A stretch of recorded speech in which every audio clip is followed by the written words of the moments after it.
Assalamualaikum warahmatullahi wabarakatuh, ketemu lagi sama saya Alfi. Banyak orang yang bertanya-tanya tentang apa perbedaan dari HP Sony yang berlabel AU, Docomo, dan SoftBank. Lalu apa bedanya dengan yang global? Dan apakah label-label tersebut mempunyai perbedaan yang signifikan atau tidak? Sekarang kita bahas semuanya di video ini. Pertama kita bahas dulu apa itu AU, Docomo, dan juga SoftBank. AU adalah singkatan dari beberapa kata yaitu A untuk akses dan U yaitu unik. Ada juga ungkapan seperti akses ke kamu yang mengikuti nama merek. AU merupakan operator telekomunikasi di Jepang yang dipasarkan oleh KDDI Corporation. Kemudian Docomo adalah singkatan dari Do Communication Over the Mobile Network yang merupakan salah satu perusahaan operator di Jepang sekaligus merek layanan telekomunikasi seluler. Satu lagi yaitu SoftBank, sama seperti AU dan Docomo, merupakan industri telekomunikasi di Jepang juga dengan nama perusahaan SoftBank Mobile Corporation. Yang sebelumnya bernama Vodafone, pasti di antara kalian ada yang tahu nama merek tersebut. Sekedar informasi, ketiga merek tersebut adalah yang paling populer dan terkenal di Jepang, walaupun untuk saat ini sudah banyak merek-merek layanan seluler baru yang bermunculan. Jika di Indonesia, merek-merek tersebut sama seperti Telkomsel, Smartfren, Asia, dan masih banyak lagi. Dan apakah HP yang berlabel AU, Docomo, dan SoftBank itu original? Jawabannya 100% yes. Karena HP tersebut dibundling dengan operator tersebut yang biasanya dijual dengan sistem berlangganan layanan seluler. Sebagai contoh, yang kita tahu di Indonesia ada HP Smartfren, padahal HP tersebut bukan bermerek Smartfren namun biasanya bermerek Huawei. Smartfren hanyalah layanan seluler yang bekerja sama dengan merek HP tersebut. Oke, kamu sekarang udah tahu arti dari label-label tersebut, dan sekarang kita bahas perbedaan AU, Docomo, SoftBank, dan juga global di HP Sony.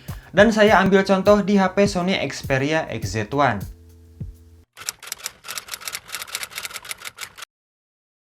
Yang pertama adalah perbedaan fisik, salah satu yang paling mencolok yaitu pada bagian tulisan Xperia. Untuk versi AU, tulisan Xperia berada di tengah-tengah bagian back cover, ditambah label AU SOV36 di bagian bawahnya.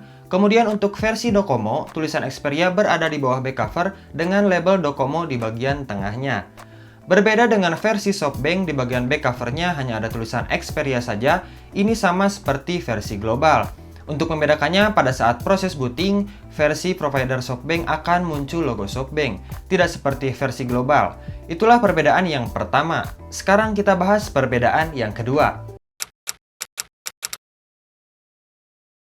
Perbedaan kedua adalah models yang dapat dilihat pada bagian menu setting, sistem, kemudian about phone atau tentang ponsel. Jika dilihat di gsmarena.com, Sony Xperia XZ1 punya beberapa model, diantaranya model G8341, G8342, G8343, kemudian ada F8341, F8342, SOV36, dan SO01K. Yang jadi pertanyaan adalah, yang mana AU, Docomo, SoftBank, dan global? Menurut informasi yang didapat, model SOV36 adalah versi AU. Di pasar Indonesia, versi ini berbeda-beda, ada yang SOV34 atau SOV35. Untuk model SO01K itu adalah versi Docomo. Kemudian model G dan F itu adalah versi global. Yang jadi pertanyaan kedua, apa perbedaan angka terakhir dalam versi global? Kita bahas di perbedaan yang ketiga.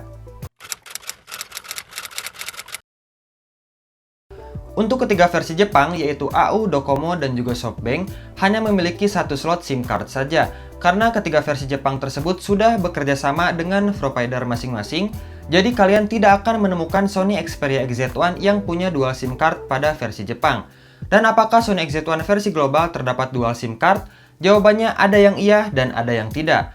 Jika dilansir dari techwall.com, terdapat 3 model Sony XZ1 versi global yaitu G8341, G8342, dan G8343. Yang terdapat fitur dual SIM hanya untuk model G8342 saja. Untuk G8341 dan 43 hanya bisa untuk single SIM card saja. Yang membedakannya hanyalah market negara, mungkin berbeda negara, pembuat, atau pabrikannya. Perbedaan keempat yaitu NFC. Untuk ketiga versi Jepang, fitur NFC biasanya tidak dapat digunakan di Indonesia dengan catatan jika ROM-nya sudah diganti dengan versi global. Jika masih memakai ROM bawaan atau versi Jepang, NFC tersebut masih bisa dipakai, tapi tidak menutup kemungkinan NFC versi Jepang yang beredar di pasar Indonesia bisa dipakai juga. Itu tergantung penjualnya, karena banyak sekali HP versi Jepang yang sudah diotak-atik oleh penjual. Sebagai contoh, Sony Xperia XZ1 yang saya pakai, NFC-nya tidak bisa digunakan selain karena ini versi AU dan ROM-nya sudah diganti menjadi versi global. Dan apa sih yang jadi salah satu alasan Sony Xperia XZ1 yang beredar di pasaran Indonesia, ROM versi Jepangnya diganti menjadi global? Salah satu alasannya adalah agar provider di Indonesia seperti Telkomsel, Tri, Indosat, XL bisa digunakan. Dan sekarang kita bahas perbedaan yang terakhir, yaitu perbedaan yang kelima.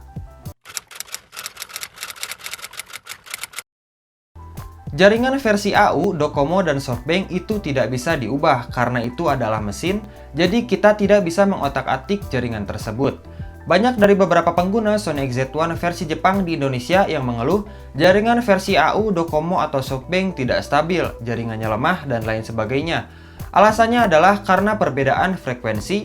Menurut saya, simpelnya gini, HP yang dibuat untuk market di Jepang yang sudah dikhususkan menggunakan provider yang ada di Jepang, kemudian digunakan di negara lain yang mempunyai frekuensi jaringan dan provider masing-masing, sudah jelas pasti akan terdapat perbedaan yang dirasakan bagi penggunanya.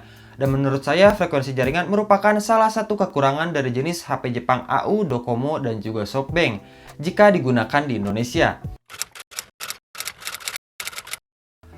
Oke, itulah beberapa perbedaan dari HP Sony Xperia XZ1 versi AU, Docomo, SoftBank, dan juga global. Sebenarnya tidak ada perbedaan yang terlalu signifikan jika dilihat dari segi spesifikasi ataupun fitur. Yang jadi masalah adalah jika digunakan di Indonesia. Ada fitur yang tidak bisa digunakan seperti NFC dan frekuensi jaringan yang lemah untuk versi Jepang. Untuk kesimpulannya dari keempat versi tersebut, manakah yang lebih baik jika digunakan di Indonesia? Jawabannya adalah versi global. Tapi memang untuk harganya lebih mahal daripada versi Jepang. Tapi jika kamu sering menggunakan jaringan Wi-Fi dan jarang menggunakan fitur NFC, menurut saya Sony Xperia XZ1 versi Jepang sudah cukup. Selain harganya lebih murah, dari pengalaman saya pakai versi AU selama lebih dari 5 bulan, indikator jaringannya memang kadang lemah, kadang bagus juga, tapi kalau dipakai YouTube, browsing, dan sosial media, sinyalnya tetap lancar-lancar aja. Namun ini jangan dijadikan patokan karena mungkin device lain bisa berbeda. Mungkin itu aja yang bisa saya share di video kali ini, semoga bermanfaat. Jika kalian punya pertanyaan, silahkan tulis aja di kolom komentar. Thank you so much for watching, I am Alfi and see you in the next video. Bye!